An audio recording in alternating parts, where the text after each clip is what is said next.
I was exposed to equine-assisted psychotherapy at that barn, which affected me personally, but also academically. And I'm watching these kids come into the program hurting in various capacities, of course, individualized to that person, and then leaving the program seemingly thriving in whatever that looks like for that person.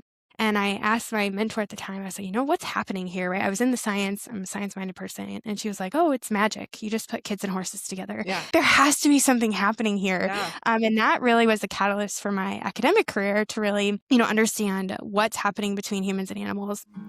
There are healers on this planet with the power to soften the suffering of mankind, yet they have remained in the recesses of the world, abused, discarded, and labeled as trash.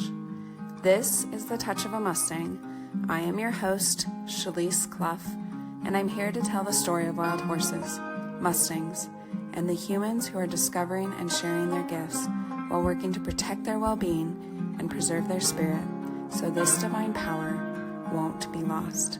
Join us on this quest with the Wild Mustang.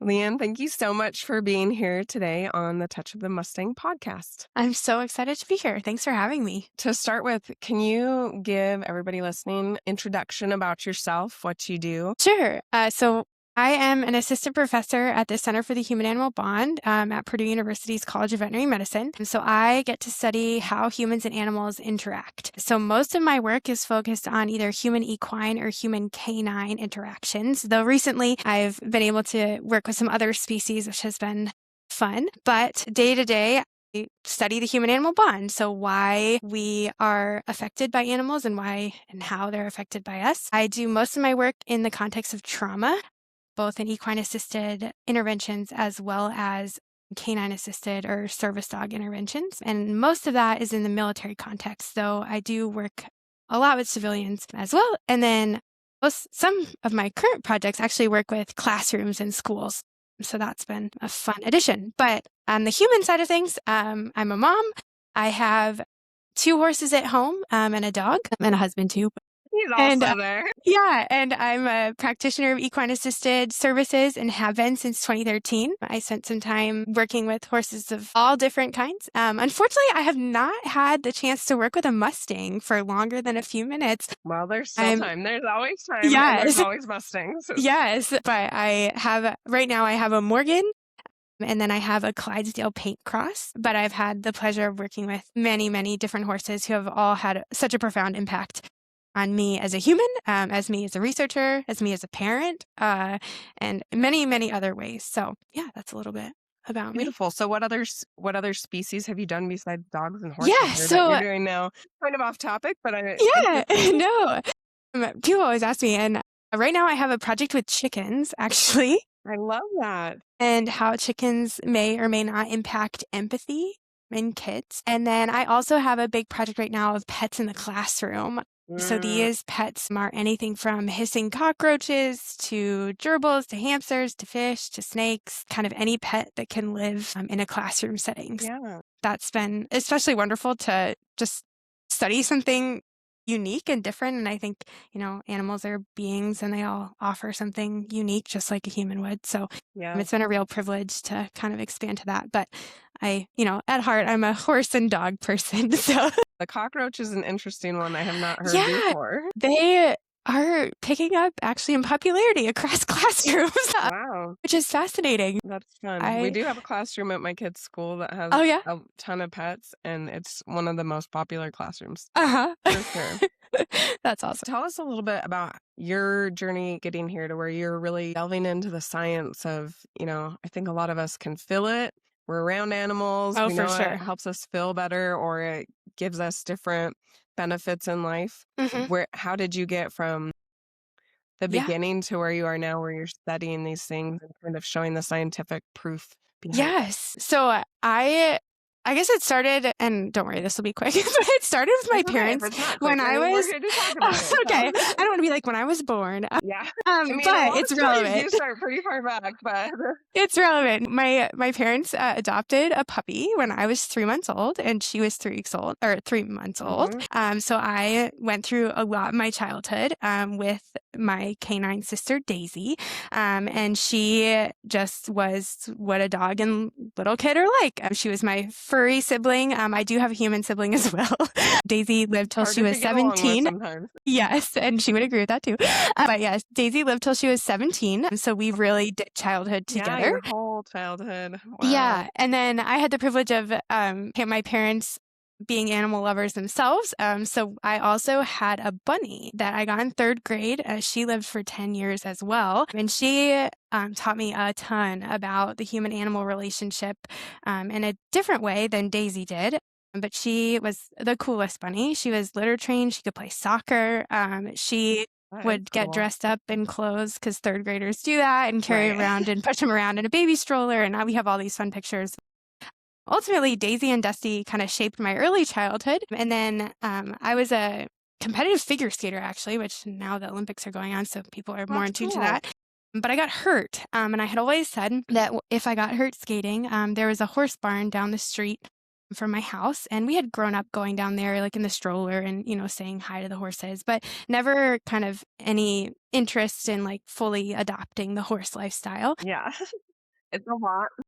Yeah, luckily or unluckily, I got hurt skating, and I was pretty competitive, so I was skating, daily for hours, and all of a sudden I had a lot of time, and I do not do well just sitting around, so I ended up starting to volunteer at the barn, and for about 6 months, I just loved being there. I loved being around the horses. The barn owner was so kind and compassionate and just kind of welcomed me with open arms to be a helping hand. I think there were about 12 horses on the farm at the time, and I literally spent 6 months just grooming them, doing stalls, taking care of them, really just on the taking care of them and bonding and getting to know what it's like to be around a horse and all of that. And about 6 months in, she was like, "Do you want to ride? Do you have any interest in riding?" It was not like a lesson barn or anything. So I said, "Yeah, at this point, I think, I do want to learn to ride." So she paired me up with a horse named Buck, who was a schoolmaster. He was 27 at the time, and had a long history with his mom, who ended up teaching me a little bit, competing and being a show horse. And he was awesome. He literally set me up in so many ways, both in my life and in my horse life and in my research life, in ways that I can't ever thank him enough for. And I just got to explore what it's like to be a friend of a horse. And I learned how to ride. I often say like he taught me how to ride, because I took, a few lessons here and there, but nothing like official of sorts. But I'd get on and, try to figure out his buttons. Does this button, what does this do? And button being, what do I need to do to my body to make him go or stop or communicate? Here? Exactly. And I think at that time, it was buttons to me, but I think at the same time, it was the beginning of an understanding of what is possible when you have a horse partner. And where I was like hopping on bareback was not normal, but I was like, I think I'll get on bareback. I think I'll get on a halter, and just kind of as a kid explore what that was like. Buck was so kind that he never dumped me, but he did vocalize his needs in various ways, maybe not vocally, but with body language. And then, so then I went to college and left them at home. There were some other horses, of course, there that also had tremendous impacts on me, but for the sake of time, I won't go through all 12. And then I went to school and I wanted to be a veterinarian at the time. I'd want to be a veterinarian my whole life. And then I got involved in some research where I was actually doing biochemistry research with neonatal piglets. So we were looking at how adding something to their diet would change gut barrier function. And that was a measure for human infants. And at the same time, I wanted to get some hours for veterinary school. So I began working at a nonprofit that did equine-assisted psychotherapy for teenage girls who'd experienced various forms of trauma. And again, I started out as a horse person, right? I wanted to go to vet school, so it was all, horse-minded. And luckily, I was exposed to equine-assisted psychotherapy at that barn, which affected me personally, but also academically. And I realized through those experiences that, I'm watching what this change to a pig diet does to their gut. And I'm also watching these kids come into the program hurting in various capacities, of course, individualized to that person, and then leaving the program seemingly thriving in whatever that looks like for that person. And I asked my mentor at the time, I said, what's happening here, right? I was in the science, I'm a science-minded person. And she was like, oh, it's magic. You just put kids and horses together. Yeah, And that's I what was it feels like, like, right? well, yeah, I don't want to, Can we say lower that the in a mic? magic, but there has to be something happening here. Yeah. And that really was the catalyst for my academic career to really, understand what's happening between humans and animals and how that could work. And I think horsemanship wise, this barn was very different than the Morgan show barn I grew up learning to ride in. She put me in a round pen with I think she was a 7-year-old thoroughbred, and handed me like a tissue essentially and was like, okay, you can go ride. And I was like, saddle, bridle, halter. She was like, no, she's like, you can use the mounting block, climb on from the fence, like whatever you need. Yeah. You have to have a relationship with this horse before you do anything. And, as a college student, I was, what? But that moment was pivotal for me. Even now, I do dressage now, but I do everything that I can do in tech, I try to do without tech, because it really demonstrates what the relationship looks like and that communication piece. Career trajectory changed at that point, and I decided to get my master's, and I actually got my master's in communication, which people were like, how'd you go from animal science to communication? That's weird. But it actually fundamentally set me up for my later career. So I learned how to think differently. I learned how to go from, the heavy science to the softer science, which I would argue with those terms. But I got to study behavior, and communication is behavior. And I got to focus on nonverbal communication and family communication and relationship communication, which can all be intertwined into our relationships with animals. Yeah. And then once at that time, I also started doing some research in human equine interaction at the nonprofit that I had been working with, looking at what are the communicative processes that are happening that are promoting resilience in these young girls. And since then, that research has been published. And of course, I ended up doing my PhD in human animal interaction, which was an opportunity that came across my desk. And I was like, wow, this exists. This is a thing. And I, got to take both of my backgrounds in, animal science and in communication and put them together in a really interdisciplinary way for my PhD in human animal interaction. And, have been consistent from, high school through college. I ended up taking one of the horses from the barn as my horse when I was a sophomore in college. He's still with us. His name is Bentley. He's a Morgan, and I actually had the privilege of knowing his mom, and at the barn as well. So he has been with me since college. So lived in multiple states, been through multiple life changes for me, graduating, getting married, having a baby, the whole thing. So he's lots been of a constant.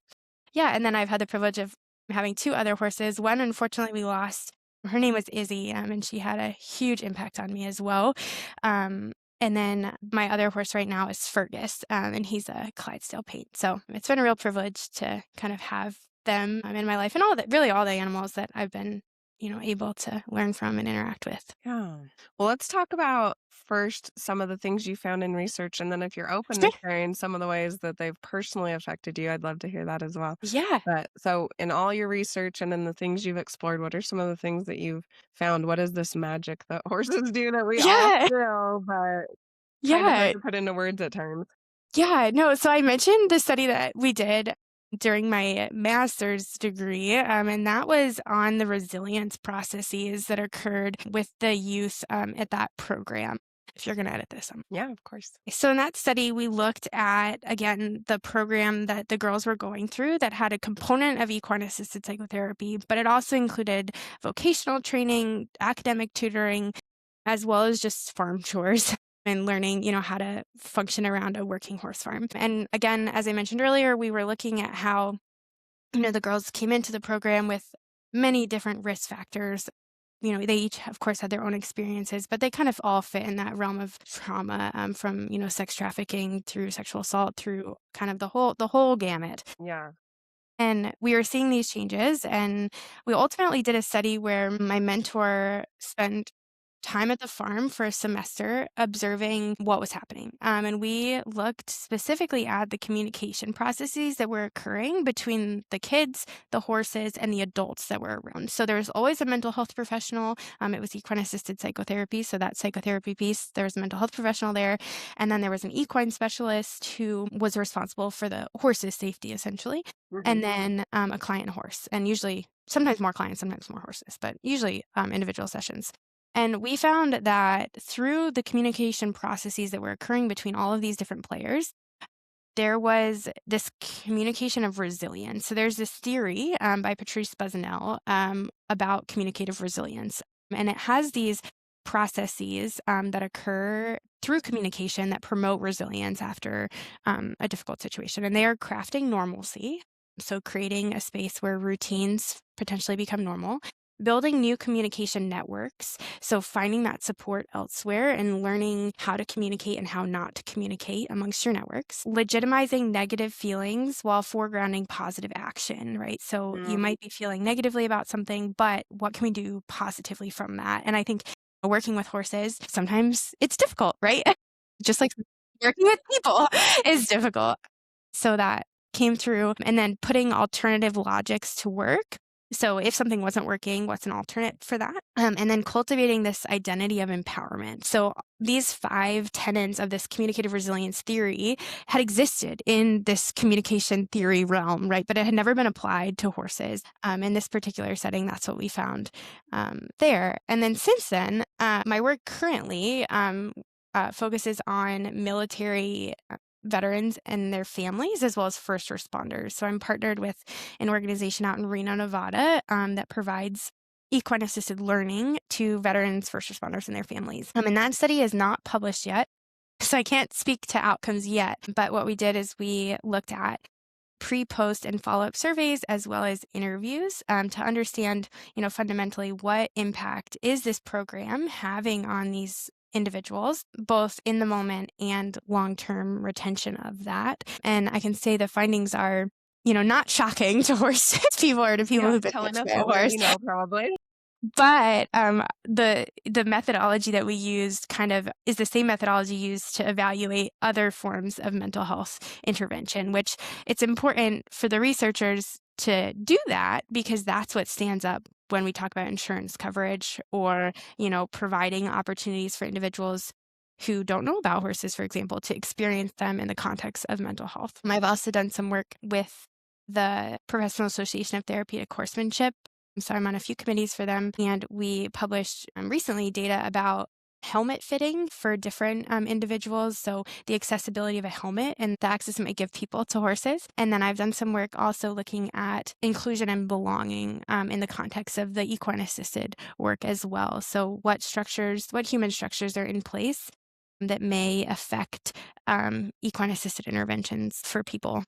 What were some of the conclusions that you were able to draw from, especially maybe that first one with the girls in trauma? Like, what was it about the horses that seemed to be helping them? Yeah, I think, it comes down to the relationships they were able to build with them and their ability to take what they were learning from the horses outside of the ring.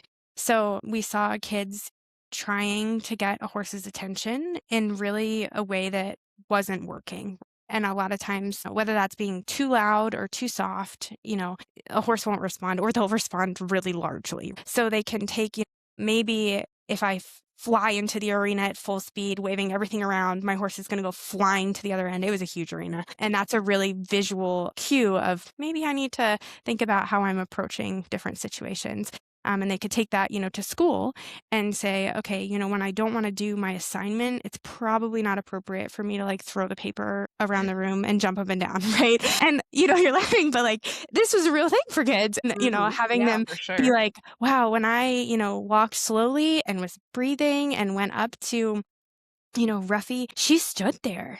And she turned her head towards me and she put her nose down and she was there. She was with me. And she's like, when I go to school, I tried, take a deep breath when I was walking up to a friend or a teacher or, whatever that may be. And it worked. Or my parent told me this and it worked. So I talk about it with kids, but in the military work I do, a lot of the veterans that I worked with are also first responders, right? So they're police, SWAT, fire, and they talk about how what they experience with the horses they take to their daily lives, right? If they know they're going to walk into a super difficult situation, they remember the moment that they had with the horse and how they had to breathe or had to ground themselves or had to be clear with their communication, and they can directly put that in practice in their daily lives, whether that be with their personal relationships or their, occupational relationships, whatever that may be. So that carryover piece of the communication and the responses that horses give us is really key. And I think too, when you think about it, people hurt people, right? So especially with kids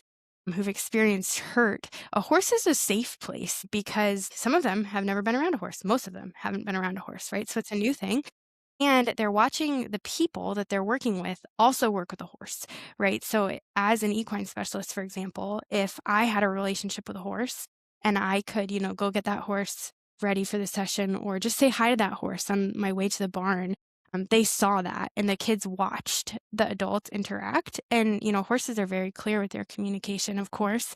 And I think for many kids, that showed them that I was also safe, potentially, right? Not at first, but, I was a safe place because, Ruffy trusted me or Chester trusted me or Bentley did. And that kind of catalyzed them to begin to trust humans again and work on those communicative processes that are so important to our daily functioning, but in the context of that safety of the horse. And, boundary setting too. There's so many pieces there. It's a really interesting practice ground because, it's different than like role playing with a person or something like that because, that is pretend. With horses. It's almost like you get that real situation, you get the real feedback Mm-hmm. most of the time in a safe way. It's not Mm-hmm. totally safe, right? Horses No. do have an element of danger, which I even wonder if part of that adds to it, that it's like there is potential for danger, but interaction can change and like minimize that Yeah. danger. So yeah, it's a really interesting idea that this is kind of a place for them to practice and then go and take that into the real world that they're living in day in and day out, or the human world.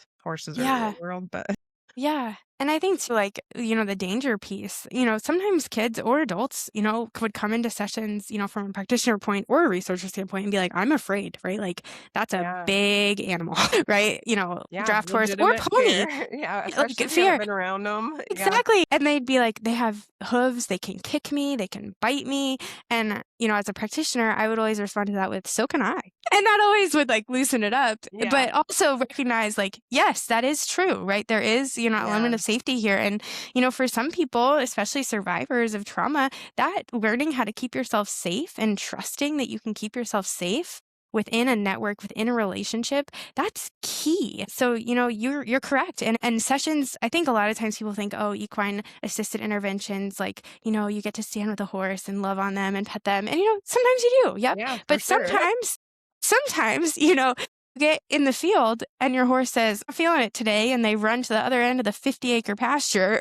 And you have to Yeah. traipse behind them and see, are they just not feeling it? Or, are they responding to something within me? And I think sometimes those situations teach us even more Yeah. than the situations that go directly as Where we you're had learning planned. some real skills in how cause and effect, really, how you behave. Exactly. Did you find that this would naturally transfer, or is it something that was talked a lot about? Like, see how this happened? Think about this when you go to school. Or is it something that was more natural where it clicked for them on their own? It clicked for them. I think, at least in my experience as a practitioner, like I don't like to scaffold too much, right? I Mhm. don't like to say like, oh, you should take this to school, because I think Yeah. the natural consequence and the natural experience, that experiential education, is really important. And for a lot of these kids, some of them had oppositional defiant disorder and all of these things and some of them just didn't like adults, right? So if I were to say like, oh, you should bring this to school, they'd be like, watch me not bring it to school. Right. It almost create more resistance by giving them prompts to go Yeah. that way. And I think, same thing with adults. I think that personal piece and that experience that you go through as an individual when you're working with a horse in whatever capacity that might be, I think that's the piece where the magic lies, right? And that's something that Yeah. I have graduate students and postdocs that work with me, and some of them don't have horse experience. And that's my favorite, because I take them out into my pasture and I, give them the experience of working with a horse, and they always leave that session or that time with my horse, I'm going to call it a session, time with my horses, and they're like, whoa, I get it. Like, I understand what our participants are describing now in a way that like I Mm, did not get yeah. beforehand. So that experiential piece is really key, I think. Yeah. That's really interesting that and I think that speaks to kind of the magic of it that we see is we don't really know that we're building those skills that are then Right. becoming embedded in our minds that are like, "Oh, here are some other options of how I might be able to address this situation." That's neat. Right. With the ones you've seen, how long does this take for it to have a real effect? Have you seen? I think from the researcher standpoint, I can't answer that question because we Mhm. don't know, right? This field and studying human horse interaction or just human animal interaction in general is really young. It Yeah. really came to be in the 1970s and 80s, which when you think about that compared to like physics and the apple falling from the tree, right? Like there's a lot that we need to learn on Yeah. the research side of things. So research wise, I can't answer that. I think practice wise, I think it truly depends on the person. I think some people, have interaction with a horse and it's life changing. And other people, spend months and months and months and months and months. And, from the outside, it looks like nothing's happening. But I think, there is something happening inside. And then one day they just get it. And why that is, I'm not really sure yet. But I think, even like we had one kid, I'll never forget this, that literally was like, I don't want to be here. I don't want to be around the horses. But she's like, I will lay on this fence. And we literally had a wooden fence, and she would lay on the top bowl, and we just have the horses around in the arena or in the pasture. And for weeks, she just laid there. And the therapist was like, you know, we're just going to let her, see what happens. And, we'd join her. Like I'd lay on the, rail underneath her. She thought that was hilarious. But, we'd build that relationship and just sit there in silence, right? And then one day the horses just became interesting, right? They would come over, check on us, and then she would, say something like, oh, he didn't come over at the time he usually did today. Like he came over earlier. And she'd start to notice these things. And the horses were just kind of, doing what they do to work on this kid. And eventually one day, without prompting, she just got off the fence and started working with a horse, walking around the pasture, no instruction at all, right? Just started working with this pony and just walking around, petting him, he was eating grass. She'd go pick some grass and bring it back. And then their relationship really blossomed over time. She ended up, riding and doing all of those things, but it took a really long time. But I think Yeah. to this day, she would say he had a profound impact on her healing because he was Mhm. always there. He never left her. And he had the choice to leave. Like we had a huge arena, and then the arena backed up to multiple pastures, so they could go wherever they wanted, and he always kind of hung around. Interesting. Do you find that horses usually pair up with someone like that? I think typically I would say yes. I think sometimes, horses are such individuals, right? And they're sentient. Yeah. And I think sometimes horses like to be around people, and sometimes some horses are like, I can see you. If you need me, come get me. But, Uh-huh. I'll be over here. Like my two horses, one of them is very much like, I love you, but I'm going to go over here. If you need me, Yeah. I'll be willing to join you. But then the other one's like, ooh, what are you doing? Can I follow you around? True, yeah, different personalities for sure. Yeah. So I think in that regard, I think people are drawn to different things in horses. I think horses are drawn to different things in people. So it's interesting to watch people with different horses too, and watch Yeah. horses with different people.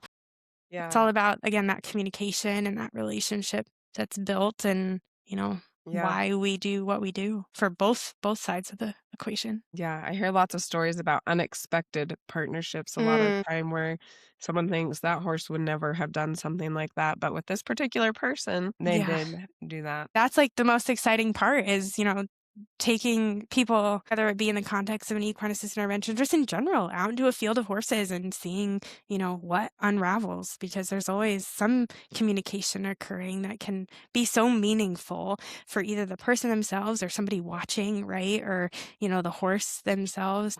No, it's Yeah. fascinating. Have you seen any difference? Is there any insights into more structured programs versus like that girl that's kind of spending time with the horse? That's a really great question. And that's something that we have not studied officially. I think most of the studies, at least that I'm aware of, are more structured programs in the Yeah. context of equine assisted services. But that's something that I'm on a research team that we're interested in looking at that. So what is the difference between a structured program versus, a sanctuary type model where, the horses aren't in a pasture, right? They're on hundreds of acres and have the choice to interact or not, versus, a program that brings a horse into a barn, puts him on the cross ties, tacks him up and brings him into the arena. And I'm not saying either one is better or worse than the other, but they have different implications. And I've written a paper on kind of the spaces that we're doing the work with our horses and what implications they may have for both animal welfare, but also human welfare, right? And our experiences in different spaces, again, carry over into our experiences with horses too.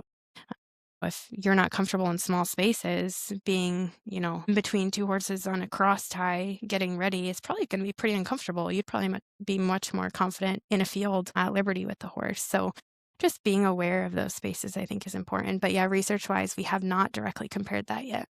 Interesting. And anything from that paper that you can share as far as what those Yeah. spaces Yeah, so it was more of a theoretical piece to just say to the practitioners, hey, you should be paying attention to where you're doing your sessions. And some practitioners have the privilege of choice, do they do it in an arena, a pen, a stall, wherever, and some don't. So, being aware of that, but just understanding the implications of that, right? What does it do to the horse to go get them from the field, bring them to the cross ties and do a session in a stall versus bring the client out to the field, right? And we know that, for example, horses are herd animals. So if you pull a horse out of a herd, some of them are very confident and happy to go up to the barn by themselves. Others are not so confident, very right? unhappy? Yeah. Could you bring an extra horse up with you if you need to, do something like that? Or can you bring the client to the field? So from the horse welfare, that's kind of where that conversation went. And then from the human side, something as being in a small space versus a large space, a lot of times thinking about individuals, for example, that have been sexually assaulted, riding can be very challenging. And I'm not generalizing for all, but that can be a really difficult situation. That closeness and just the positioning is just not a good thing for them. Mhm. So are you, as a practitioner, aware of that, right? Are you thinking about the different spaces and where you're taking them? If they're taking them on a trail ride, is that something that they want to do? Or is that something that's terrifying to them because the safety is in the barn? And again, it's so dependent on the person and the horse, but just really trying to get practitioners to think about, what are we doing? And I think, horse people in general, we all have our routines that we do with our horses. Yeah. And just thinking about, am I doing something? Why am I doing something, right? Like, why am I doing it this way when I could do it this way? Yeah. And again, there's nothing wrong, right, inherently with any of it necessarily. But perhaps there could be, but just Another thinking, conversation, but yeah. just thinking about what you're doing and why you're doing it, and what your horse could think of it and what you're experiencing in it as well. I think that's great questioning it, because there are a lot of things that we do out of tradition, or that's the way we learned, or that's what we were told. And I say this a lot, but there's a lot of rules that we perceive as like hard and fast. Like, you do this and you Yes. don't do this. Yep. And to question those, like, is that necessary? Do I have Mhm. to do it that way? Is there another way? Mhm. Is defying that rule necessarily going to lead to this outcome I've been told it will lead to? So Right. really neat to explore, and also can be kind of frowned upon sometimes Yeah. in the Mhm. equine world, or For just sure. different people's perspectives from what they've Exactly. learned and found. Any other interesting findings or things that you're studying? One piece that we haven't talked about is the fact that horses bring people together, whether that be physically, right, in spaces where you have to go to the barn where your horse is boarded, or you go on a trail ride and you join a group of people, or if you walk into a meeting, for example, at work, and you notice someone has a horse sticker on their water bottle or something, Yeah, right? That it's is an true. open invitation, right? To say, do you have horses? Or if somebody, if you're in a new space and you see something or they say something and you're like, that sounded like a horse person, they create this community. And I think, a lot of times that community is really positive. But I think sometimes it could be negative as well. And I just think from the healing perspective, being aware of that community and the implications of it can be tremendous. Like in my veteran and military work, that camaraderie in that community is huge, right? That is so important. And I would argue, for any human, having that community is really important, and that social support that comes Yeah. from that. And we often talk about pets being, a catalyst for communication and a catalyst for relationships. You're more likely, say, to talk to somebody if you take your dog on a walk than if Yeah. you just go on a walk yourself. And that's scientifically explained, which is funny. But it's, the same thing could be happening in the horse world. And it's just creating that human to human connection over, shared passion or interest, which I think is Yeah, interesting to think definitely about. an interesting aspect because certainly that need to belong to have a community is something that we all have. Exactly. And so, especially if we're not, feeling that. Did you Mhm. find that to be a piece with the girls or even Yes, with the veterans? Well, you kind of mentioned with both. the veterans, but with the girls also? Yeah.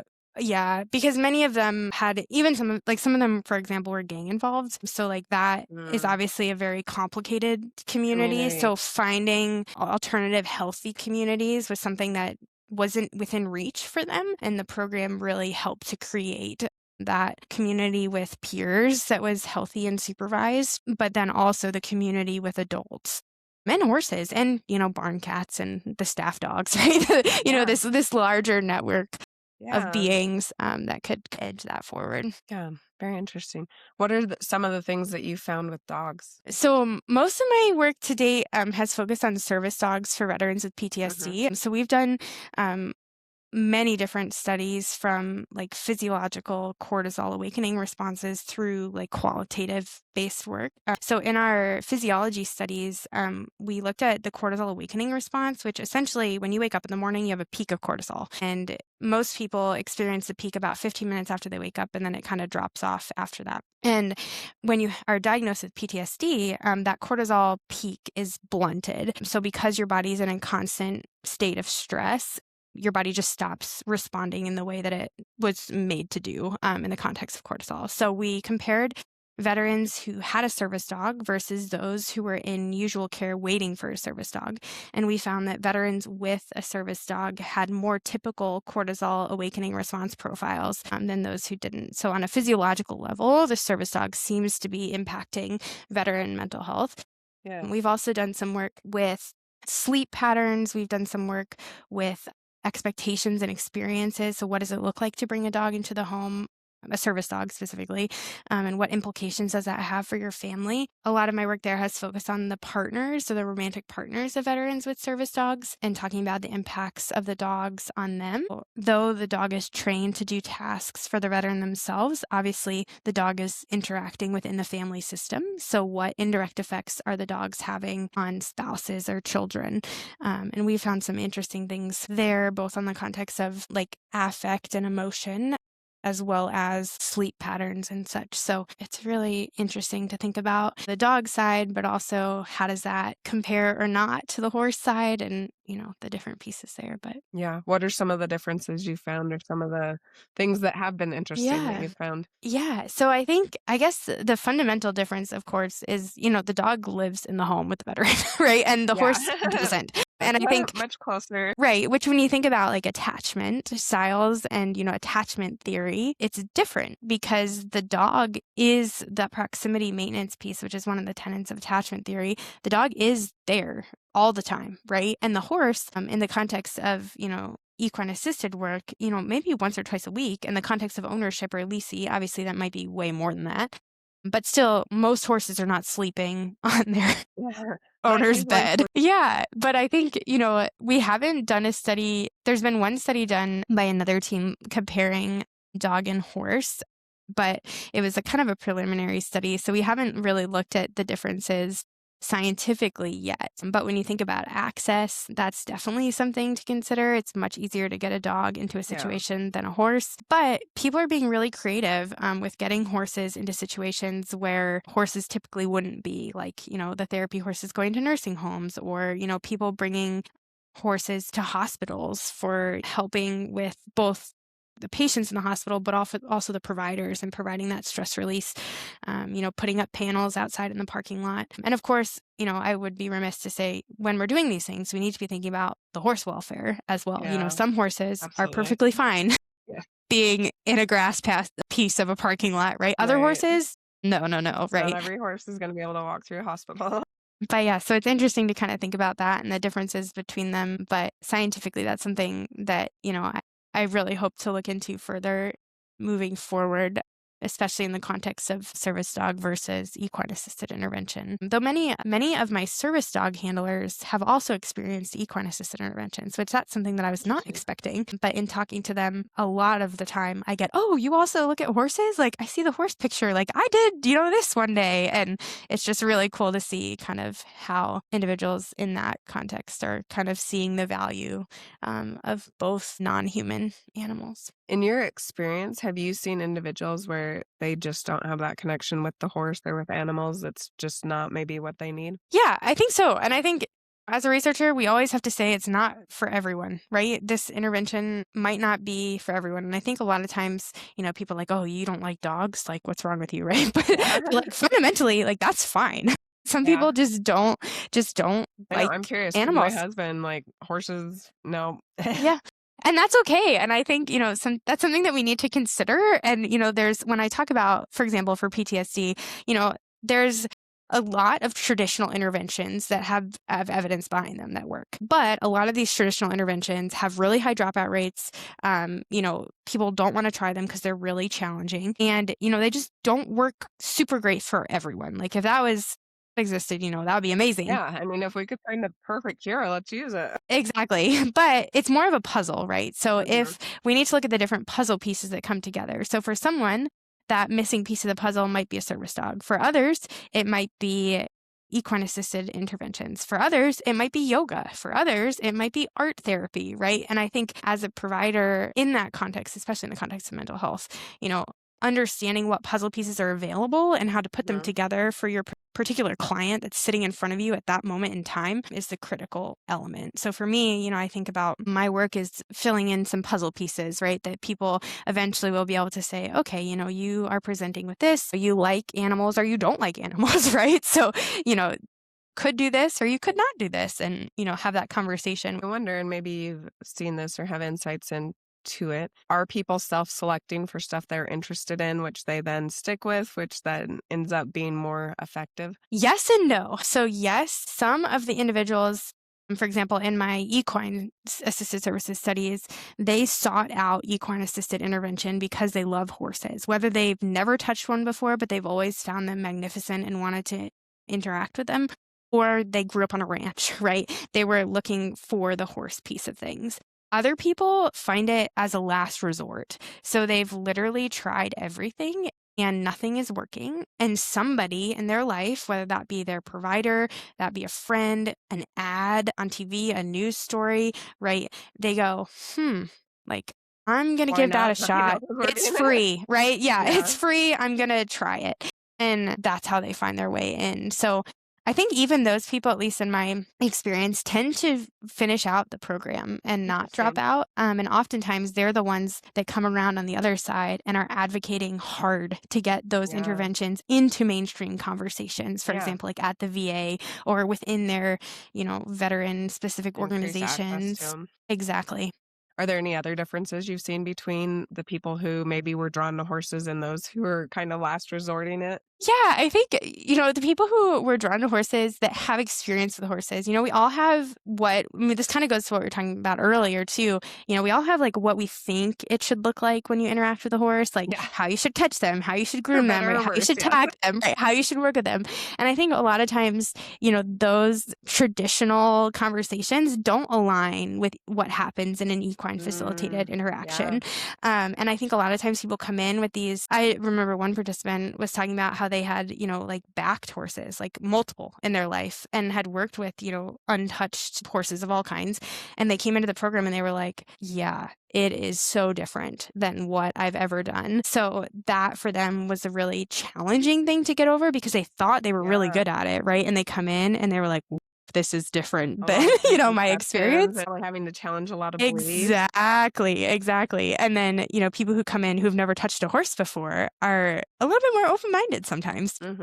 And they're, more willing to, try something that might be unconventional or odd. They care less about what people are looking at because they don't know any different, right? So I think that's what I've noticed. But I hope to have some data behind it soon.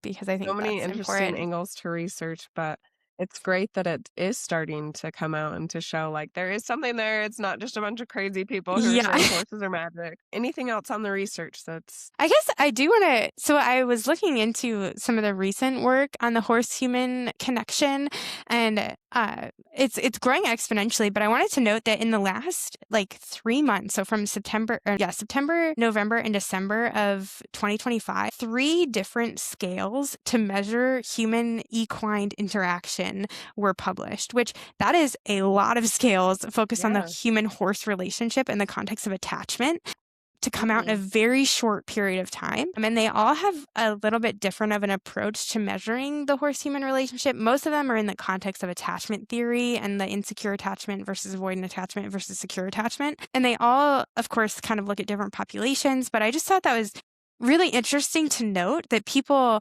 are fascinated by this human-horse interaction and relationship, depending on who you're talking to, partnership, right? And they're trying to measure it quantitatively. They're using, like, one of them actually took a pet attachment questionnaire and adapted it to a horse, whereas others kind of took more of the human to human attachment scales and kind of combined them for a horse human attachment scale.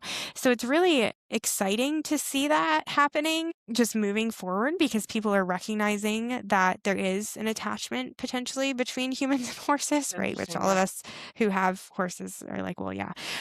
But it's going to be really neat to see kind of how that plays into the interactions that we see and the outcomes that we see from, for example, equine-assisted interventions. Yeah. Yeah, that makes sense. So, yeah. You mentioned something earlier, which I meant to ask you about and forgot. Sure. What have you seen in relation to boundaries and people learning about boundaries as they work with horses? That comes up all the time in research and in practice as an Yeah, equine-assisted the big one. practitioner. I feel like I think, the one that gets me every time is if you say, oh, go say hi to that horse. What do people do? They immediately walk up and grab them, right? Touch try them and touch them, somewhere. touch their face. And I think, when I'm doing equine assisted work or training people to do it, I will often tell the person beforehand, of course. But if I have like a person I know, I'll let everybody go do it. And I do it with horses, of course, that are welcoming to that, or we'll just walk away and they can, Yeah. set those boundaries themselves. They But when set a I calm circle everyone, boundary. exactly. But when I bring everyone back, I will purposefully like walk up to the person that I told I was going to do this and be like, hello, how are you today? And people are always like, what are you doing? Right? It's so But uncomfortable in then, our human world. right. But then I say, how many of you just went up? And I never want to blame. So I do some Yeah. rapport building before I directly ask that. And it's more of a, I still do it. Yeah. I'm like, okay, never mind. You didn't want that right now. Sorry. yeah. So, people are often like, oh my goodness, like I didn't even think about that, right? Like I did not think that that was even a thing. And then I start asking questions like, well, what did the horse do when you did that? And they're like, well, they walked away or they turned their head away or they tried to bite me or, all these things. And I'm like, so why'd you keep doing it? And they're like, because that's what you do. And I'm like, like think about Interesting that. correlation. Yeah, exactly. And then we go into, like, and I'm not a therapist, so I don't cross the mental health line, but, I'll say, think about what other places in your life do you do this? And then of course, I give them a chance again to go back out and have a different type of interaction. And sometimes I'll say like, don't touch them. Don't need to touch them. Like, see what you can do with your body without touching them. You talk to people, and we'll do it with people too. I'll be like, okay, go move this person, but don't touch them. And I think just understanding the presence that your body has, and the impact of your energy, and the space between the beings. Right? There's so many different pieces there that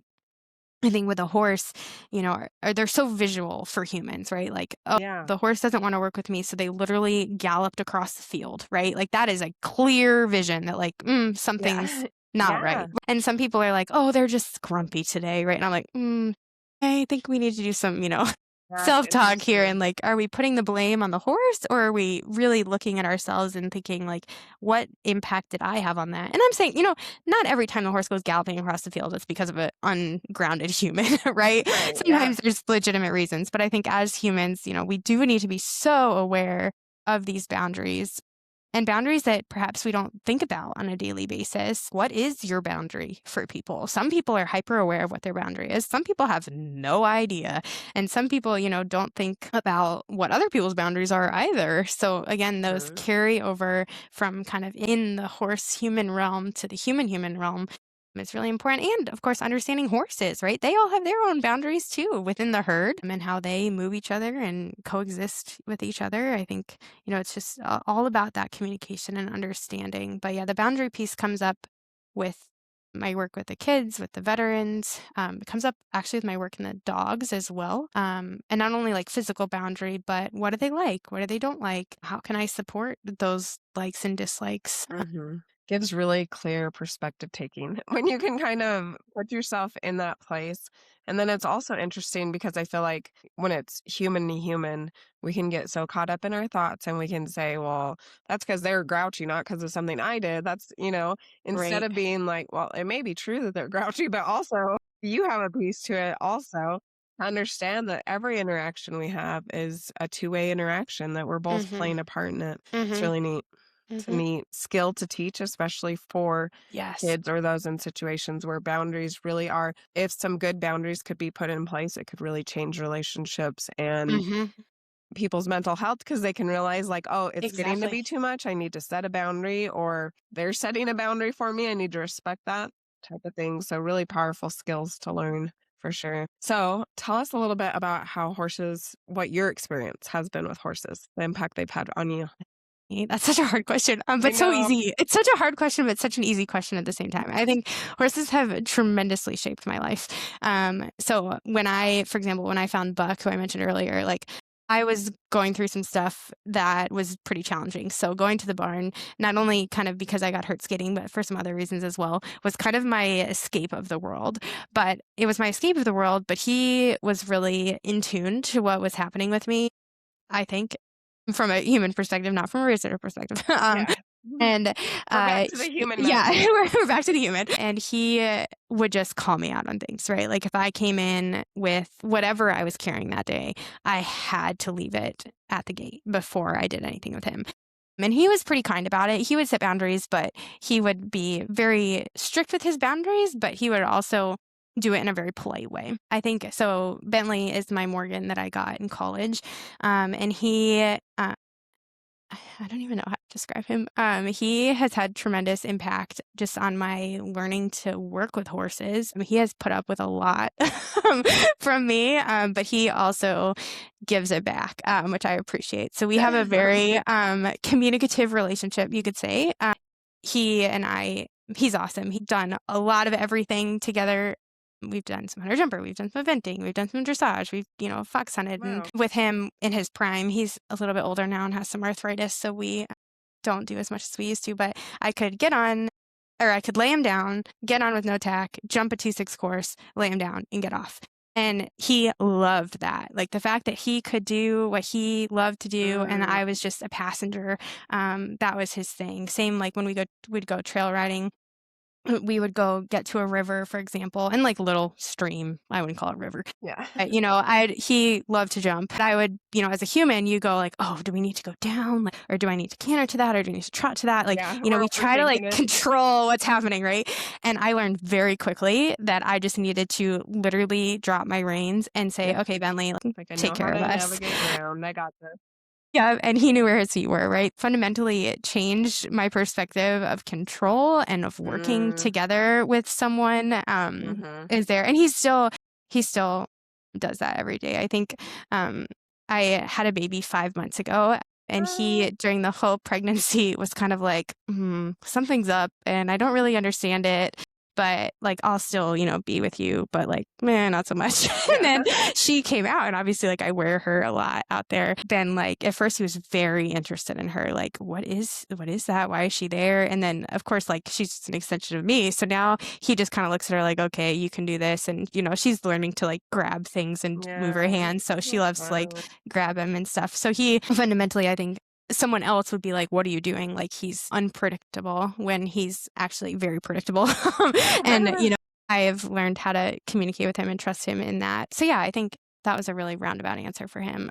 But then Izzy, who's the mare that I lost, she was very young when she passed. Unfortunately, we had a freak accident, but she was the one, she came to me pretty much unhandled. She had just a little bit of handling, but she really flipped what I knew about horses on its head in the best They're way the ones that possible. usually do.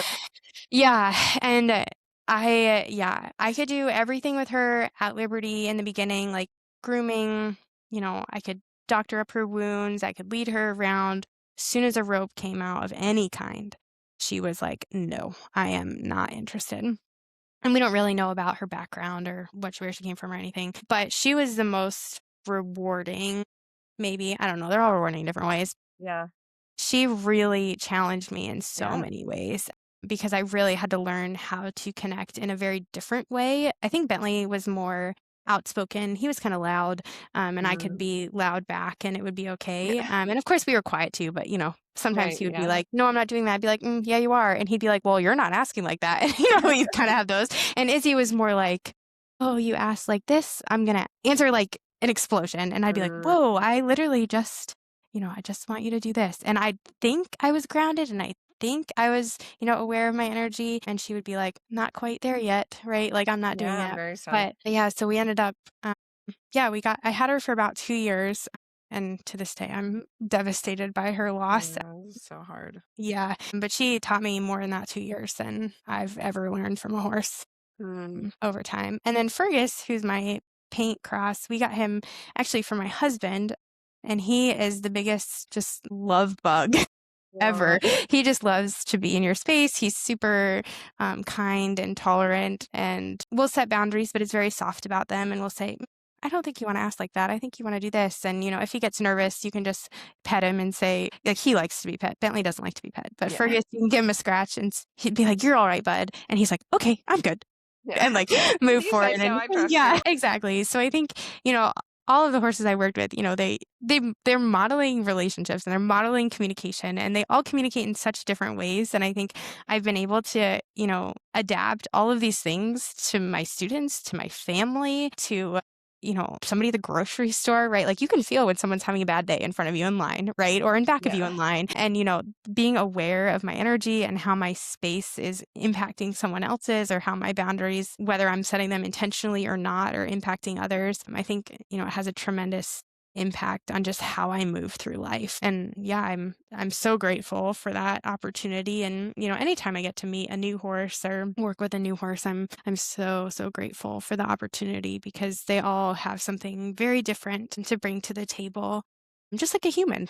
And I think that, it just means so much to me. And I could never, I don't know, I can never fully explain what they've done for me, but it's been a lot. They're such incredible teachers and just the different horses that come into your life at different times. It's really interesting Yes.